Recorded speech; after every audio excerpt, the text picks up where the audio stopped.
கர்த்தருடைய நாமத்துக்கு சோத்திரம் உண்டாவதாக. யோவான் புஸ்தகத்திலே 17ஆம் அதிகாரத்திலே 21, 22, 23ஆம் வசனத்திலே சொல்லப்பட்டு இருக்கிறது. அவர்கள் எல்லோரும் ஒன்றாயிருக்கவும், பிதாவே, நீர் என்னை அனுப்பினதை உலகம் விசுவாசிக்கிறதுக்காக நீர் என்னிலேயும் நான் உம்மிலேயும் இருக்கிறது போல அவர்கள் எல்லோரும் நம்மில் ஒன்றாயிருக்கவும் வேண்டிக் கொள்கிறேன்.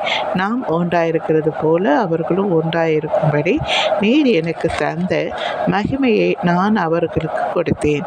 ஒருமைப்பாட்டில் அவர்கள் தேறினவர்களாய் இருக்கும்படிக்கும் என்னை நீர் அனுப்பினதையும் நீர் என்னில் அன்பாய் இருக்கிறது போல அவர்களிலும் அன்பாய் இருக்கிறதையும் உலகம் அறியும்படிக்கு நான் அவர்களிலும் நீர் என்னிலும் இருக்கும்படி வேண்டிக் கொள்கிறேன் என்று சொல்லப்பட்டிருக்கிறது.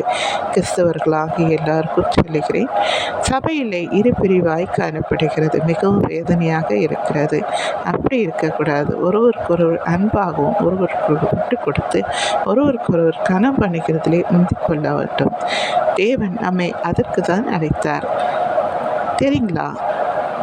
அன்பிலே நிலைத்திருங்கள். அன்பு சகலத்தையும் தாங்கும், சகலத்தையும் சகிக்கும், சகலத்தையும் நம்பும், சகலத்தையும் என்ன செய்யும்? எல்லாவற்றையும் செய்யும் என்று சொல்லப்பட்டிருக்கிறது. நாம் அன்புள்ளவர்களாக இருக்க வேண்டும். போட்டி பொறாமை அப்படி இல்லாமல் இங்கே பிதாவும் குமாரனும் அன்பாக இருக்கிறது போல நாம் அவரை தெரிந்து கொண்ட நாம் அன்பிலே நிலைத்திருக்கணும். சரிங்களா? தேங்க்யூ.